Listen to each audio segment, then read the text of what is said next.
87% dari data science project itu tidak pernah ke production.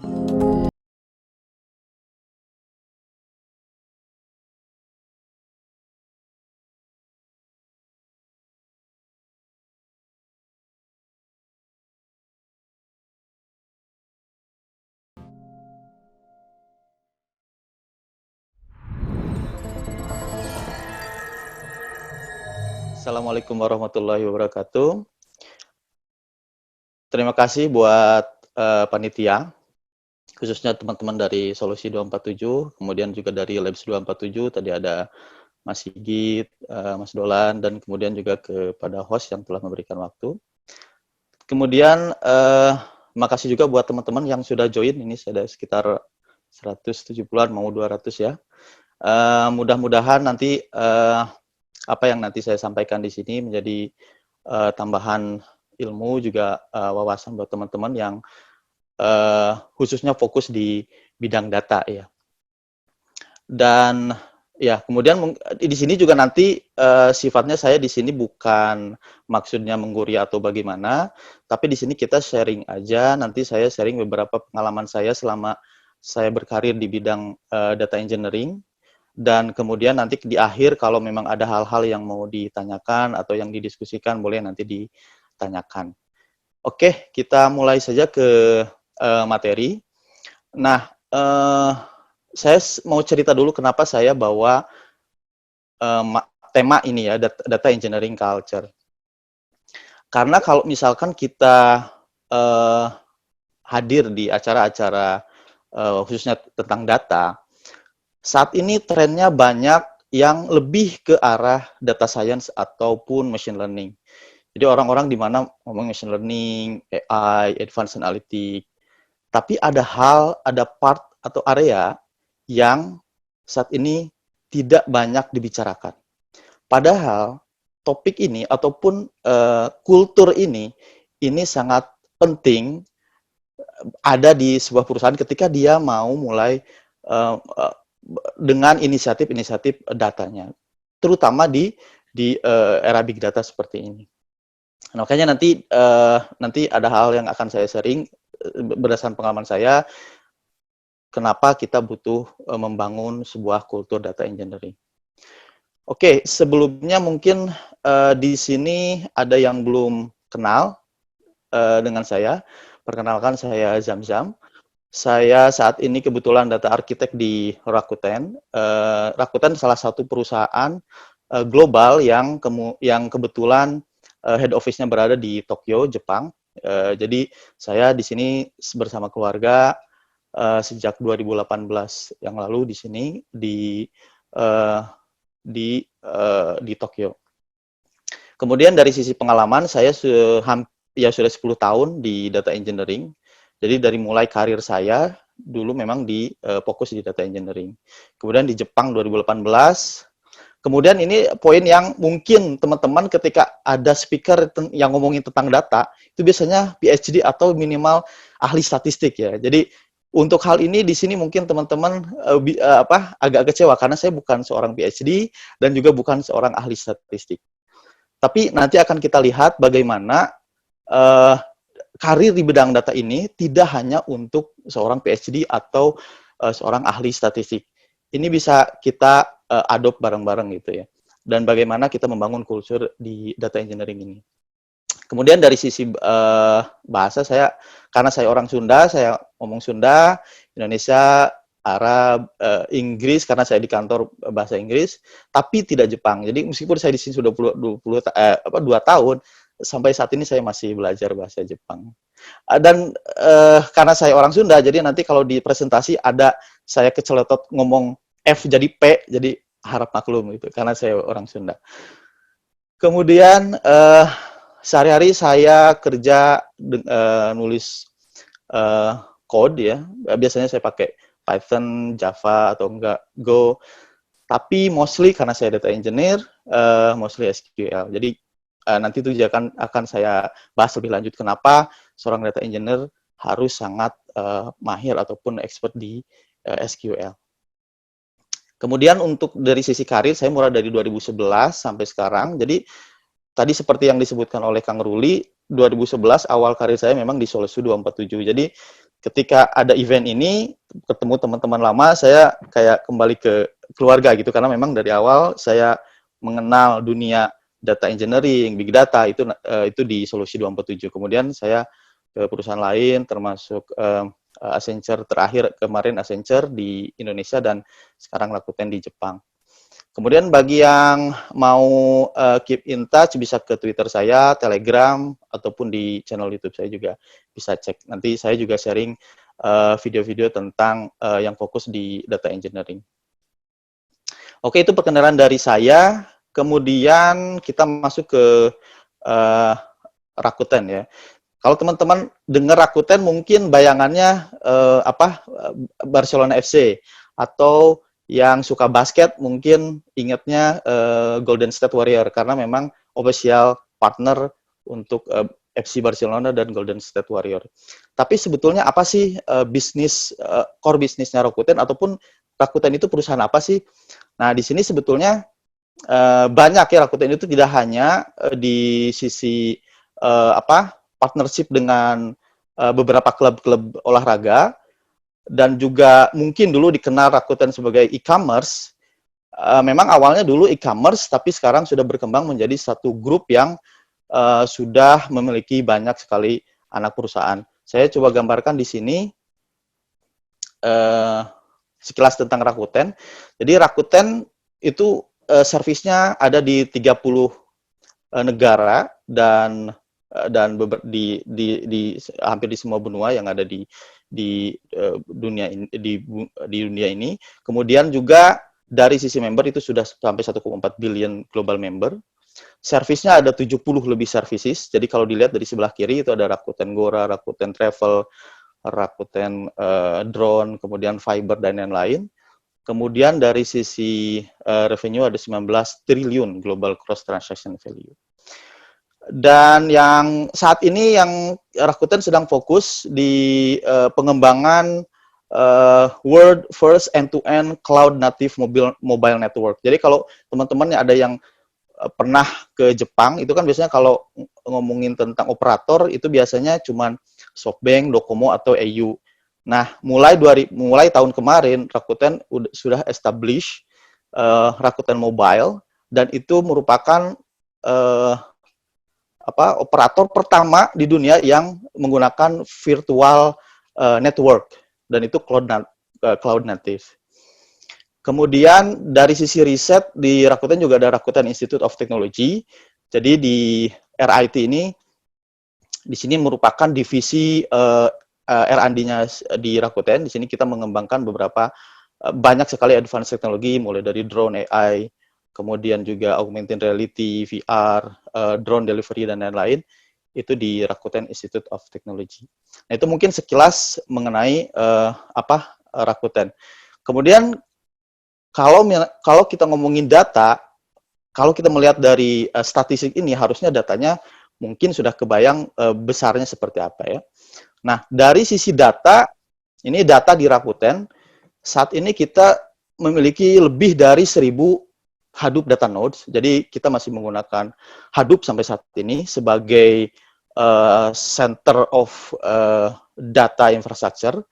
Jadi kita memiliki lebih dari 1.000 Hadoop data nodes, kemudian lebih dari 1.000 petabyte HDFS, kemudian lebih dari 3,8 billion records per day. Jadi mungkin dari sini teman-teman bisa bayangin kompleksitas dari data engineering yang dilakukan di Rakuten.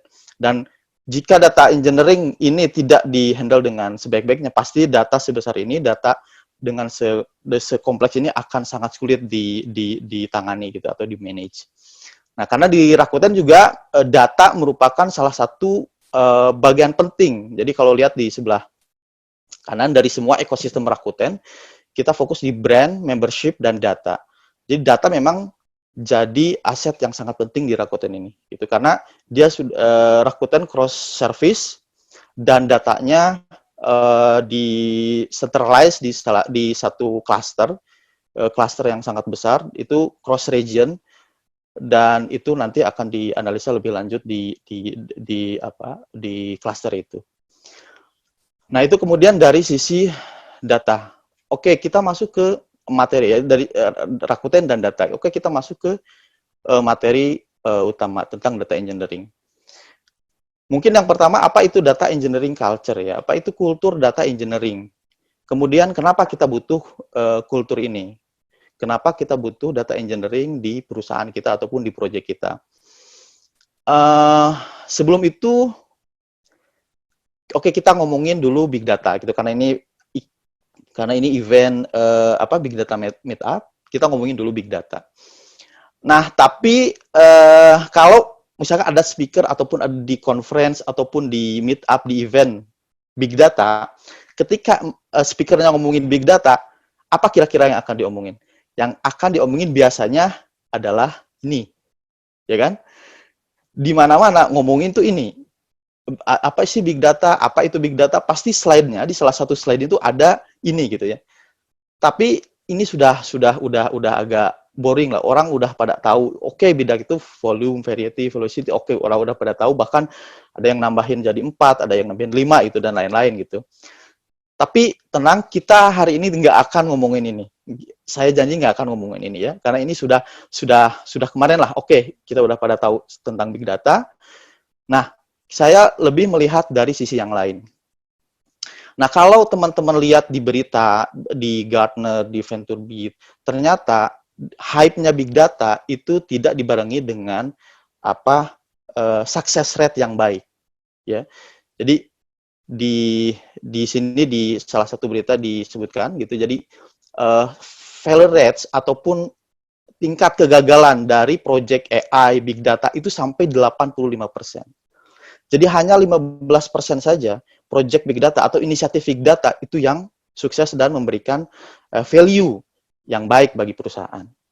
Kemudian ada survei yang lain dari VentureBeat tentang AI juga, 87% dari data science project itu tidak pernah ke production.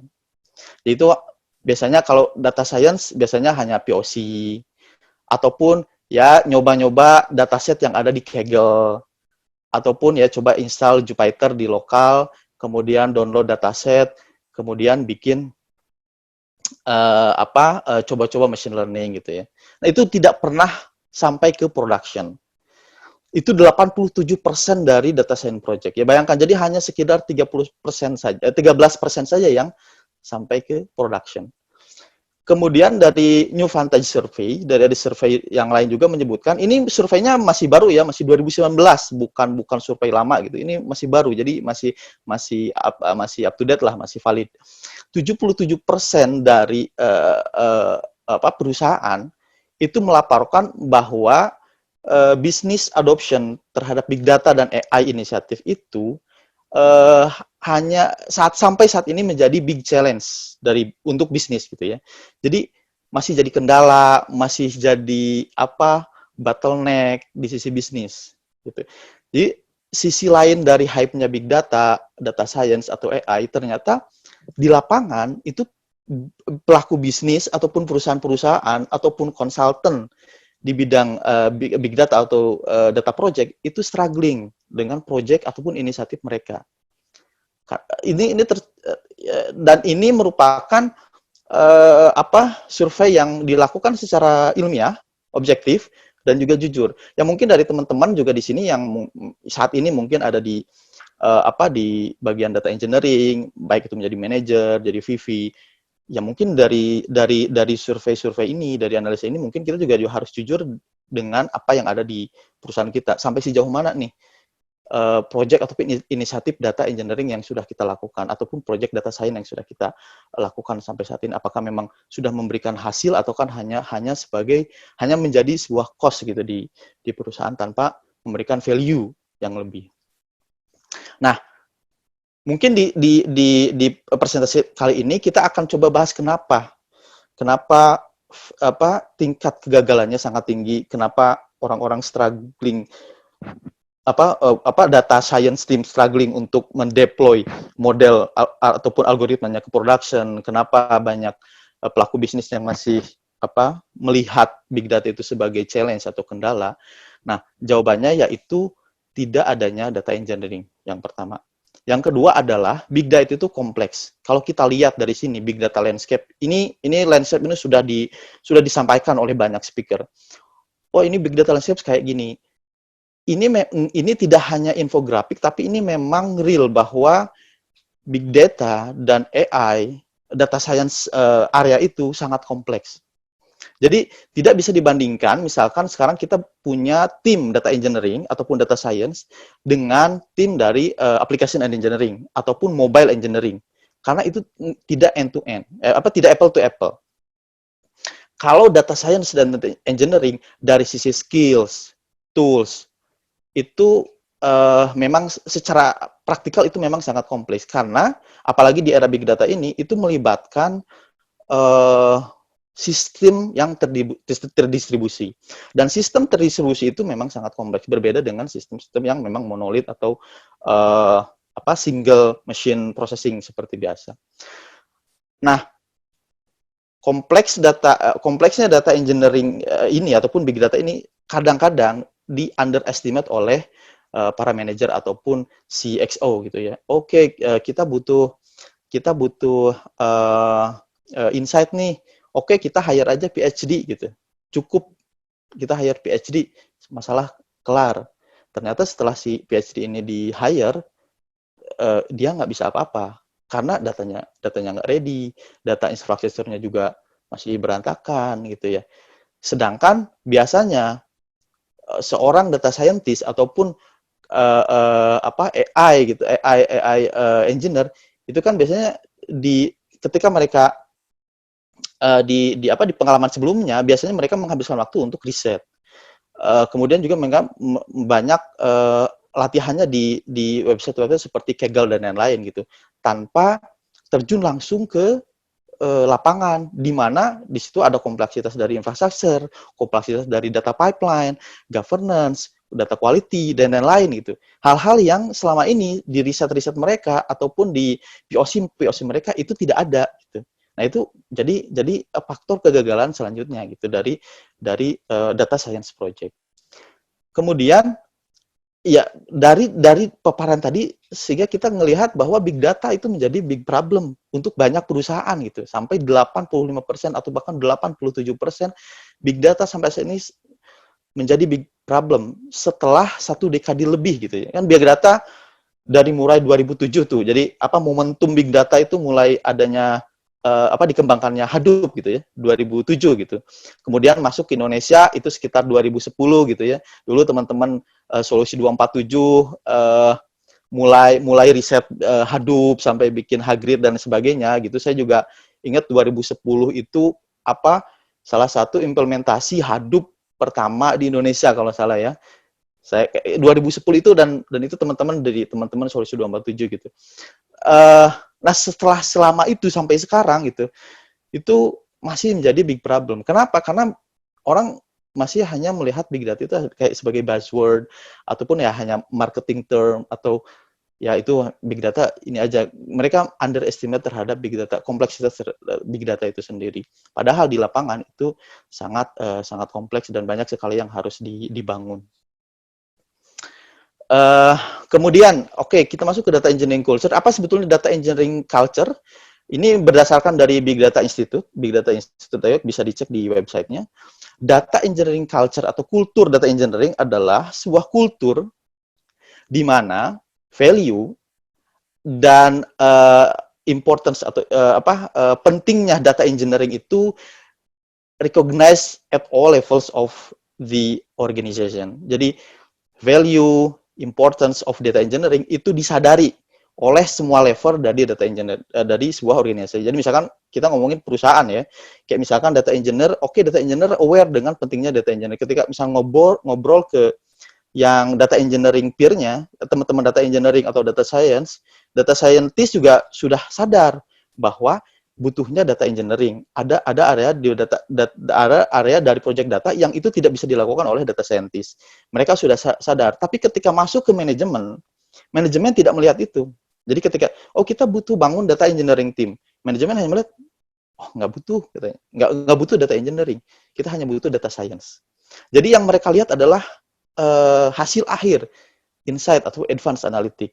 dan lain-lain gitu ya. Oh, saya punya AI. Jadi kalau misalnya startup sekarang banyak yang kayak klaim we are AI based company gitu, atau apalah machine learning based company kayak gitu. Jadi mereka proud dengan bahwa mereka melakukan machine learning ataupun AI, tanpa mereka juga mungkin bahwa machine learning AI project itu tidak bisa apa tidak bisa sukses kalau memang tidak ada fondasi kultur data engineering di bawahnya gitu ya. Kemudian juga organization wide realization that data science and big data require data engineering. Jadi project data science dan big data yang tadi di-mention itu memang membutuhkan data engineering. Tidak bisa kita mulai inisiatif data science dan big data tanpa ada data engineering. Karena ini pasti akan menjadi kegagalan pada ujungnya. Nah, ujungnya adalah apa? Ujungnya manifestasi ujungnya adalah rasio yang tepat antara data engineer dan data scientist. Ya, mungkin nanti saya akan bahas lebih lanjut. Sebenarnya rasio yang pas tuh berapa sih satu orang data scientist itu harus ada berapa data engineer gitu ya. Nanti akan kita bahas lebih lanjut. Tapi ujungnya adalah manifestasi akhirnya adalah data engineer rasio yang tepat antara data engineer dan data scientist. Oke.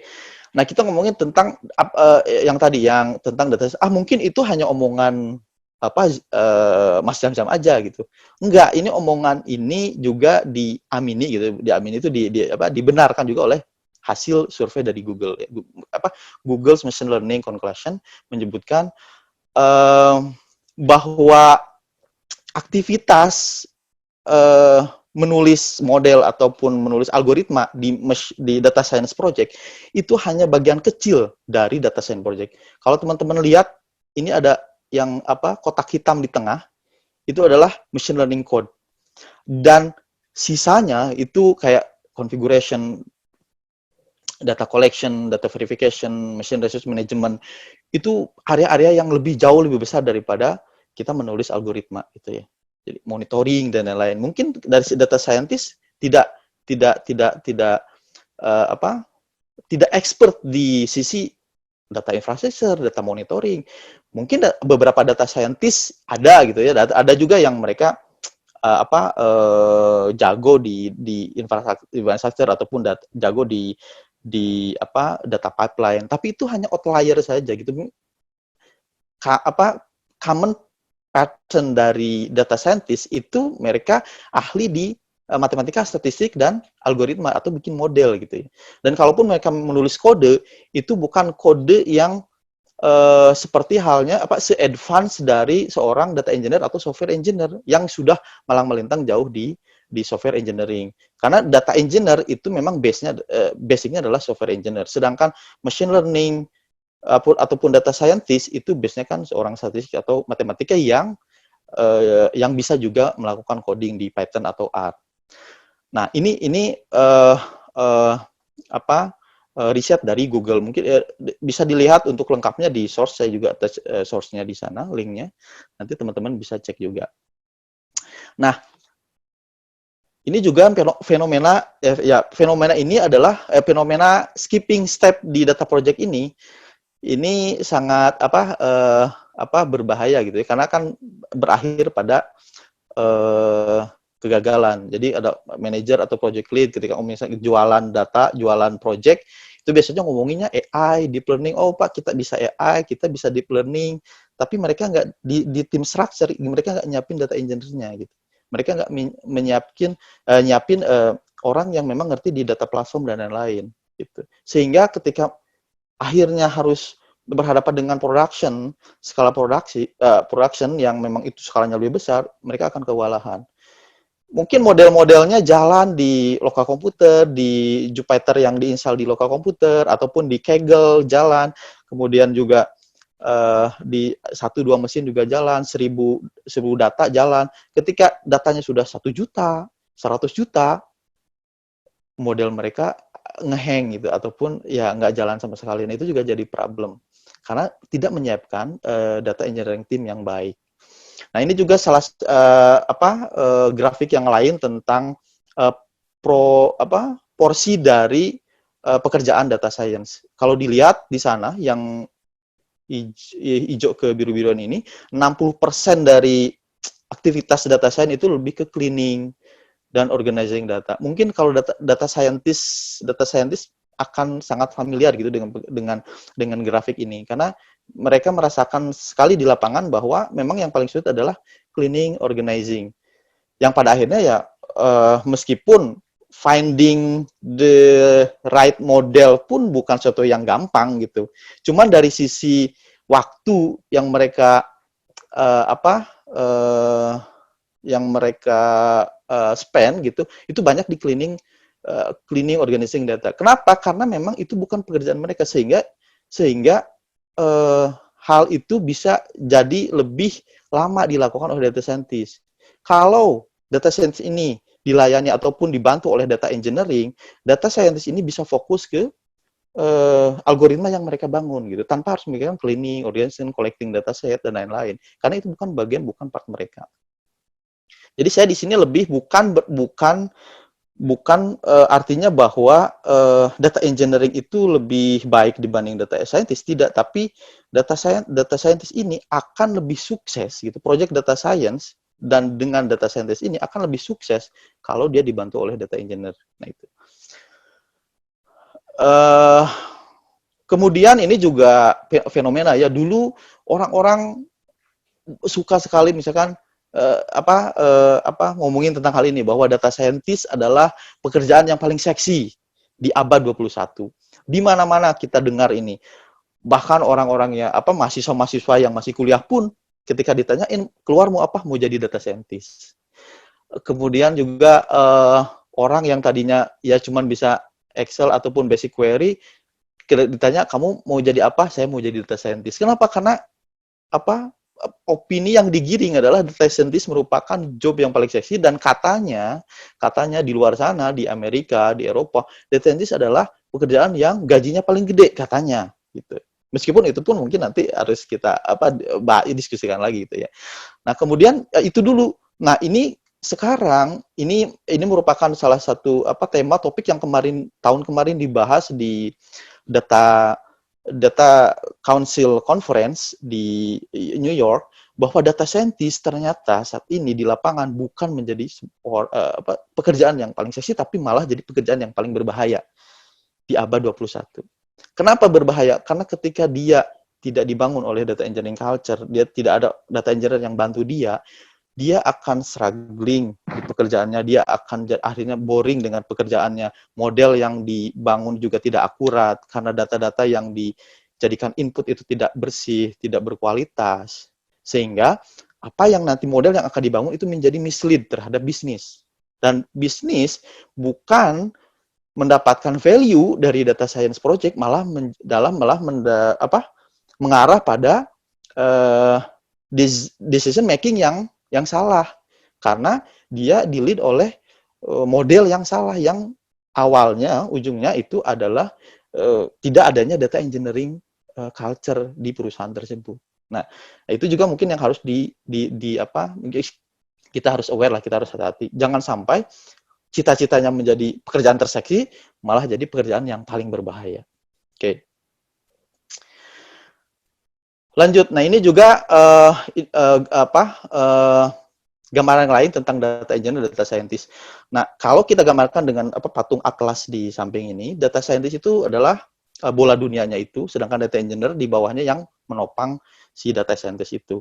Jadi banyak orang yang fokus ke bola dunianya, tapi tidak fokus ke data engineer-nya gitu. Ini salah satu kutipan dari Gordon Lindsay. A scientist can discover a new star, but he can't make one. He would have to ask an engineer to do it for him.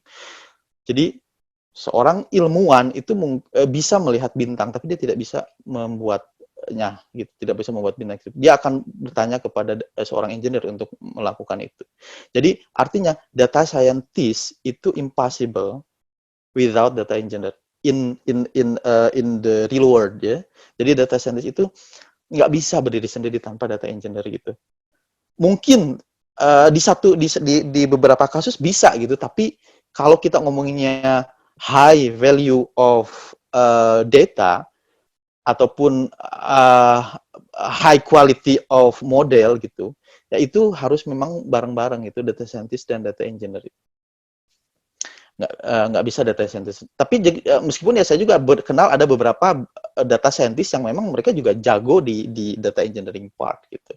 Dan itu nggak menutup kemungkinan. Bahkan di sekarang trennya ada role yang lain itu yang dikenal dengan machine learning engineer. Jadi machine learning engineer itu mencoba menjembatani antara role data engineer dan juga data scientist. Jadi di tengah-tengahnya ada machine learning engineer. Dia ngerti machine learning, tapi dia juga seorang engineer. Nah itu di beberapa perusahaan menyiasatinya seperti itu. Tapi secara konsep tetap di sisi role ini ada dua area yang memang harus diperhatikan. Adanya engineering part dan juga ada science part. Oke, lanjut ini dari sisi kemudian ini juga tambahannya yang tadi. Kenapa kita butuh data engineering? Yang pertama tadi big data itu kompleks, big data itu nggak simple. Ngomongin sistem terdistribusi, kita harus aware dengan network, aware dengan infrastructure, thread dan lain-lain, parallel processing.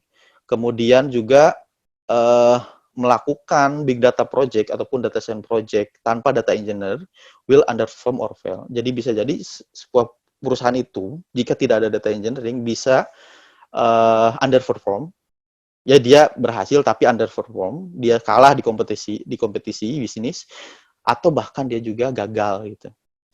Kemudian data technology is rapidly growing. Seperti yang tadi lihat di infografik awalnya bahwa landscape big data itu sangat luas gitu. Setiap tahun bahkan setiap bulan ada project-project baru yang berdatangan. Dulu kita misalkan untuk workflow, kita dulu kenalnya Uzi gitu ya, pakai Apache Uzi.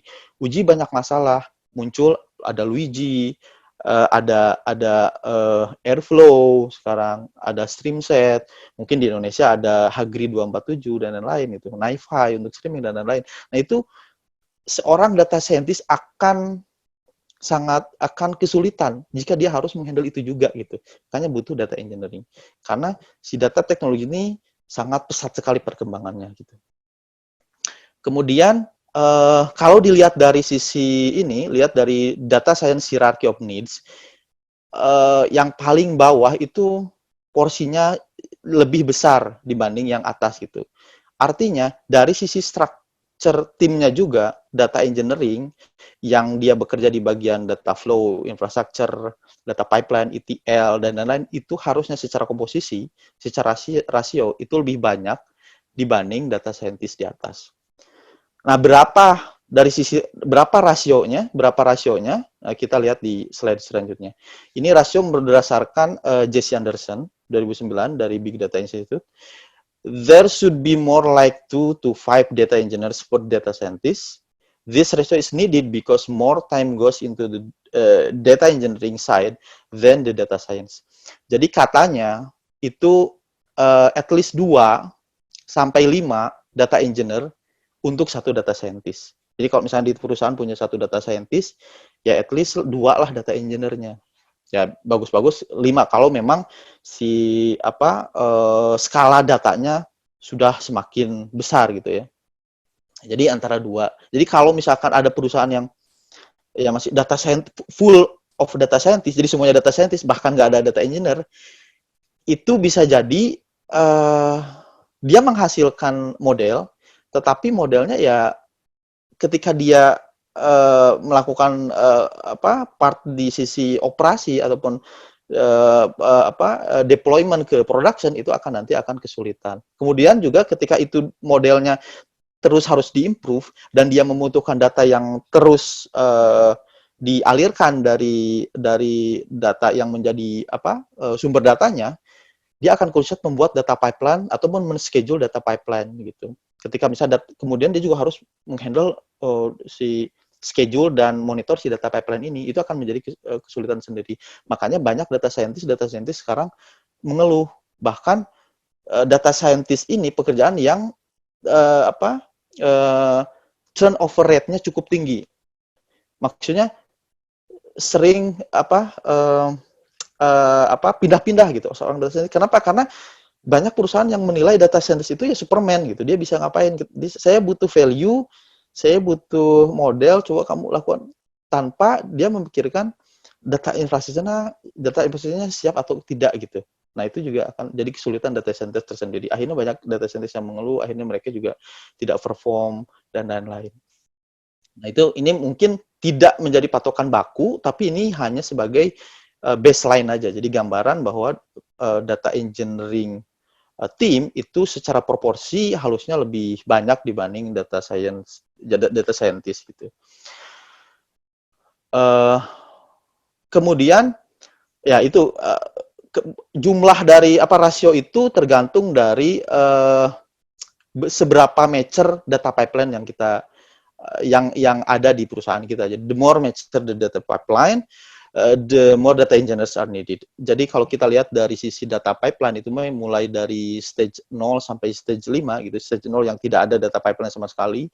Kemudian kita bikin data warehouse yang sifatnya batch processing, misalkan dari mulai data relational data, ada ETL, kemudian masuk ke data warehouse ataupun ODS gitu, operational data store.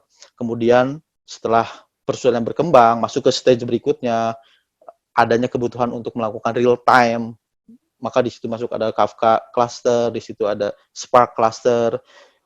Kemudian setelah itu butuh integrasi gitu antara batch dan real time, juga butuh ada integrasi. Makanya dikenal dengan ada arsitektur Lambda gitu. Di big data arsitektur ada Lambda arsitektur, di mana dia mencoba mengintegrasikan antara batch dan real time data pipeline. Kemudian selain itu berkembang lagi, muncullah inisiatif automation, bagaimana si data pipeline ini terus diotomasi, kemudian integrasinya juga terus dilakukan otomasi.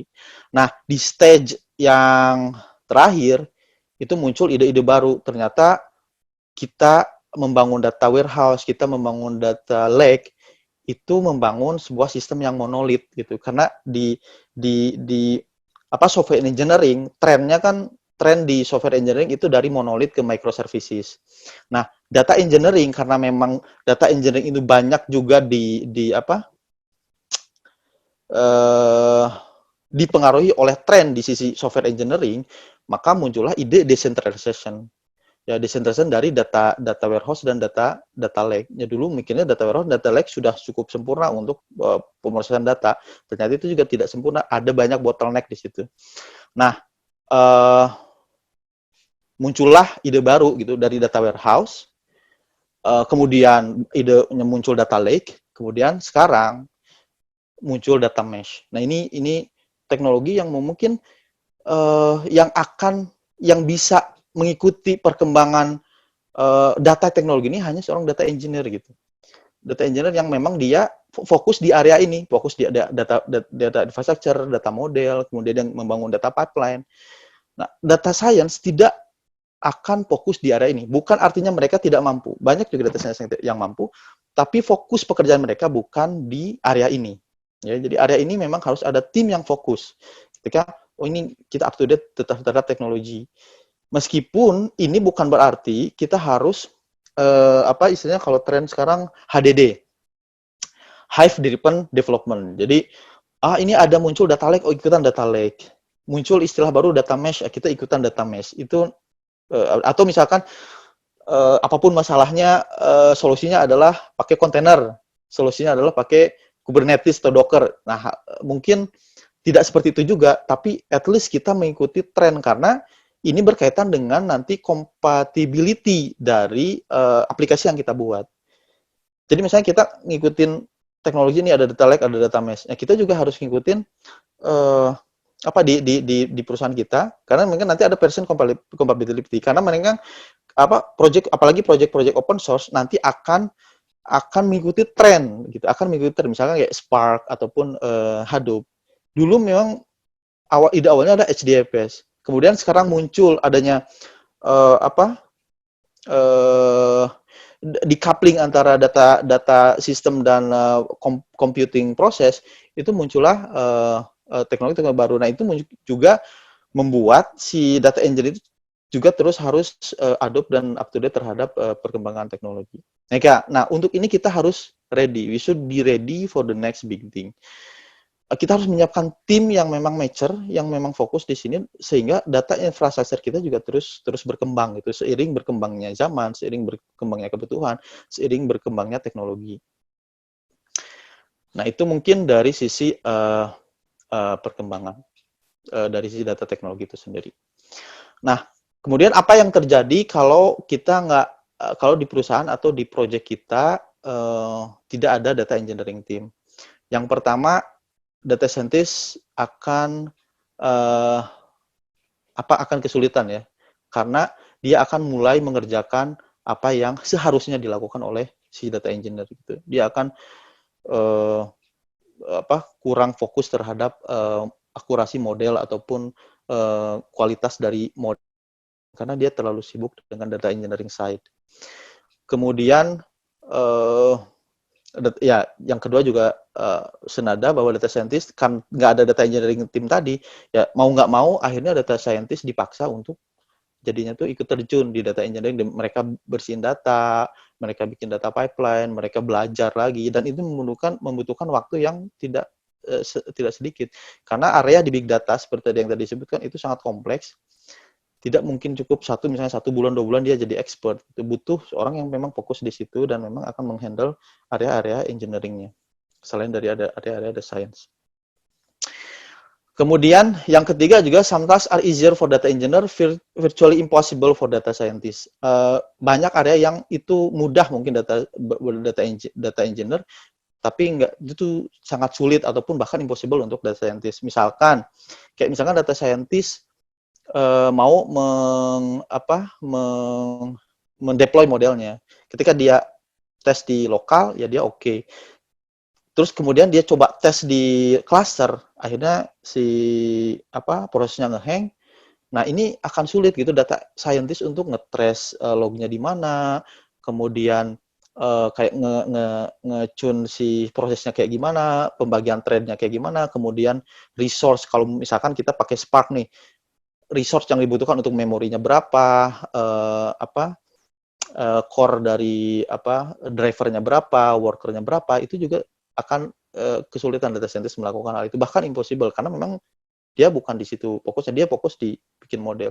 Nah, hal itu adalah pekerjaan-pekerjaan yang data engineer akan sangat mudah melakukan itu karena dia sudah tahu, oh saya punya berapa node nih di cluster Spark saya juga punya berapa memori. Nah, dia tahu hal itu, pembagian queue-nya dia juga tahu, sehingga dia bisa membagi-bagi resource-nya dengan sangat efektif. Nah, sebaliknya, kalau misalkan satu tim memiliki data engineering team, atau having a data engineering team, data engineer can accelerate data science. Jadi, data engineer dan data science itu hubungannya lebih ke simbiosis mutualisme. Mereka saling menguntungkan dan saling membantu gitu. Dia akan mengakselerate data science project. Kemudian data engineers akan demokratisasi data for data scientist, data analyst, dan departemen-departemen yang lainnya.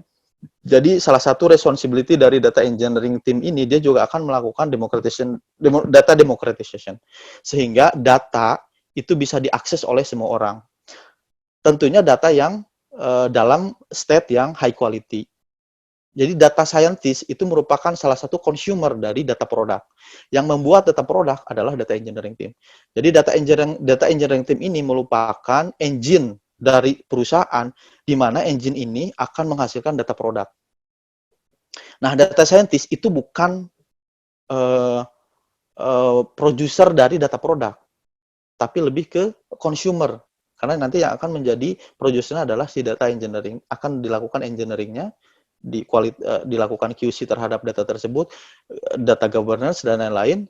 Akhirnya data analis, data scientist, mungkin marketing, kemudian juga BI analis akan mengkonsum data dari data produk yang tadi di-democratize oleh si data engineering team. Kemudian data infrastructure stops being the bottleneck of data project. Nah, karena data infrastructure ini bukan fokusnya data scientist, apalagi data analis, nah ini tidak akan lagi menjadi bottleneck karena ada data engineering team yang ngerti tentang infrastruktur, yang ngerti tentang platform, yang ngerti tentang kontainer, yang ngerti tentang Kubernetes dan lain. Itu data engineering. Oke, so kalau begitu apa sih siapa data engineer dan mungkin skill-skill apa yang dibutuhkan oleh seorang data engineer sehingga kita bisa mulai membangun data engineering team. Ini ada beberapa definisi ya. Ini saya angkat dua definisi aja. Menurut yang pertama, menurut Jesse Anderson dari buku Data Engineering Teams. Ini dari bukunya bisa di download secara gratis. Nanti akan saya share linknya. Jadi data engineer adalah someone who has specialized their skills in creating software solution around data. Jadi pada dasarnya data engineer ini adalah seorang software engineer atau software developer. Tapi bedanya dengan common software engineer, dia fokus di area data. Jadi sebenarnya dia software engineer. Dia lama di programming, dia jago di coding gitu, tapi dia fokus di data. Jadi intinya seorang data engineer yang pertama dia harus memiliki skill software engineering. Kemudian dari Maxim Bachmann di salah satu artikel yang dia tulis, The Rise of Data Engineer, Maxim ini adalah dia creator dari Apache Airflow, juga creator dari Apache Superset. Dia menjelaskan bahwa data engineers build tools, infrastructure, frameworks, and services. Jadi data engineer ini tidak hanya fokus di data pipeline, tapi dia juga membangun tools, infrastructure, frameworks, services. Membangun tools, misalkan kita, ya seenggaknya kalau misalkan kita di perusahaan, kita tidak membangun tools from the scratch. Mungkin kita fork dari open source project ya. Let's say itu Apache Airflow. Kita bangun tools itu, kita deploy tools itu di data environment kita. Atau mungkin teman-teman di Indonesia juga ada yang bikin sendiri kayak Solusi 247 gitu ya, bikin Hagrid, tadi bikin Cantel dan lain-lain gitu ya. Itu pekerjaan data engineering, membangun tools. Kemudian juga membangun infrastruktur. Membangun infrastruktur data. Jadi tidak hanya tadi tools, tapi tools ini juga harus di-deploy di cluster gitu misalkan ya.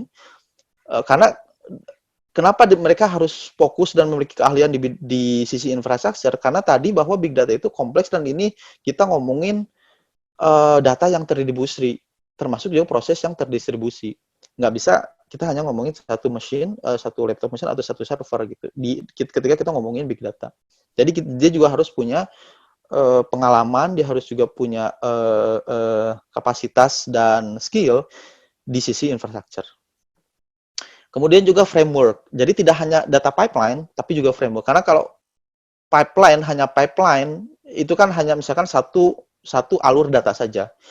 Tapi bagaimana pipeline ini bisa saling terintegrasi, bagaimana pipeline ini bisa saling berkomunikasi, disitulah kita butuh membangun sebuah framework. Ya. Misalkan kita bangun pipeline menggunakan Apache Airflow, ya, framework yang kita gunakan seperti apa untuk si Apache Airflow ini bisa juga berkomunikasi dengan Spark, bisa juga berkomunikasi dengan Hive, bisa juga berkomunikasi dengan proses-proses yang lain yang nanti akan di-invoke dari data pipeline yang kita bangun di Apache Spark ini. Kemudian services. Jadi selain tadi tool infrastructure frameworks, si data engineer juga akan mempublish data as a service.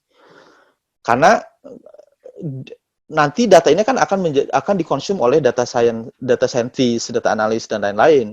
Sehingga data engineer juga harus responsible untuk mempublish si service data tersebut. Sehingga nanti orang-orang bisa mulai start subscribing di data product. Ya, simpelnya seperti itu. Nah, itu mungkin dari sisi definisi. Skill secara detailnya yang dibutuhkan oleh data engineering yang pertama adalah distributed system. Dia harus punya pengalaman di area sistem terdistribusi. Dan ini terus berkembang ya, sistem terdistribusi ini terus berkembang dari dulu, misalkan awalnya grid computing, kemudian cluster computing, kemudian juga nanti cluster computing yang tadinya terdiri dari bare metal system, kemudian VM, ya jadi VM on top of bare metal, kemudian juga container. Sekarang kita orang-orang pada ngomongin Kubernetes, Docker dan lain-lain. Dan di perusahaan-perusahaan yang grow-nya cepat, misalnya kayak perusahaan yang tipenya seperti startup, justru sekarang malah lebih banyak trennya itu ke arah cloud. Makanya sekarang dikenal tren istilah cloud native computing, cloud native data engineering gitu. Jadi ini data engineering ini juga si data engineering ini harus mengikuti ataupun punya knowledge di sisi distributed system gitu. Bukan kita ngomongin data yang misalnya data yang kecil-kecilan, tapi memang data-data yang sudah terdistribusi. Kemudian yang kedua adalah programming. Ini skill yang penting. Dulu ketika zamannya data warehouse gitu ya, zamannya data warehouse itu hanya dikenal dengan ETL yang sifatnya GUI gitu ya. Dulu ada IBM data stage gitu, kalau yang veteran gitu ya, data stage, Pentaho gitu, Talent dan lain yang GUI gitu ya. Dan itu memudahkan, itu juga nggak salah, itu juga sangat memudahkan. Tapi kalau misalnya kita ngomongin data yang dalam scale-nya yang sangat besar gitu, nah itu kurang dari sisi scalable-nya kurang scalable. Karena misalnya kita ngomongin data sebagai tim gitu. GUI itu biasanya kesulitan ketika kita mau collaborate as a team ya. GUI tools itu biasanya kita struggling. Misalkan kita pakai Talent atau Pentaho. Gimana kita mau integrate itu dengan Git gitu, dengan version control di sisi programmingnya. Meskipun yang enterprise, I believe mereka udah tanam itu gitu ya, dari si integrate ke version control. Tapi ketika misalnya kita ngomongin open source, agak yang GUI tools agak masih struggling dengan ketika kita menghandle kolaboratif metode seperti itu. Makanya skill terhadap programming, terhadap kolaboratif programming itu juga dibutuhkan oleh seorang data engineer. Makanya ketika misalkan kita ngomongin data engineer, kan tools yang saat ini the most popular data pipeline tools saat ini Apache Airflow ya, kalau saya lihat di tren ya, Apache Airflow. Nah, Apache Airflow itu kan pure programming sifatnya. Dia bukan UI gitu. Dia ada web UI-nya, tetapi ketika kita bikin data pipeline itu pure menggunakan Python. Nah, ketika seorang data engineer nggak punya keahlian programming, dia akan kesulitan nanti di lapangan. Kemudian skill yang selanjutnya adalah analisis. Analisis yang sifatnya basic analisis. Ketika kita melihat dari sisi data akurasi, data anomaly detection, hal-hal yang seperti itu, kita melakukan data profiling karena memang ketika kita mau mengenerate data yang sifatnya high quality, itu kita akan melakukan banyak sekali profiling terhadap banyak sekali kolom-kolom ataupun field-field yang ada di data tersebut. Nah, analisa yang kemampuan analisa itu sangat dibutuhkan oleh seorang data engineer untuk bisa melakukan data profiling tadi. Kemudian data engineer juga memiliki visual dan verbal communication karena dia akan nanti mempublish data produk ya, Dia harus bisa menceritakan data apa yang saat ini available, data saat ini siap dikonsum oleh semua departemen yang akan menjadi consumer terhadap data tersebut. Baik itu secara visual maupun verbal communication, itu juga penting. Jadi nggak bisa nih orang data engineer yang kayak pendiam atau dia yang ya orangnya nggak easy going, orangnya nggak suka visual dan verbal. Meskipun mungkin banyak juga yang data engineer seperti itu, tapi misalnya ideal, kita berbicara ideal, itu dibutuhkan kapasitas ataupun skill dari sisi visual dan verbal communication. Kemudian juga project veteran. Jadi di data engineering team ini harus ada seorang yang sudah malang melintang di project data gitu. Jadi nggak bisa kita bangun data engineering team yang semuanya junior, fresh graduate, terus disuruh training, suruh ikutan big data event gitu, meet up, terus dia langsung jago, nggak bisa gitu. Jadi memang harus dibangun, harus ada seenggaknya satu atau dua orang yang sudah pengalaman di sisi data engineering, at least di software engineering.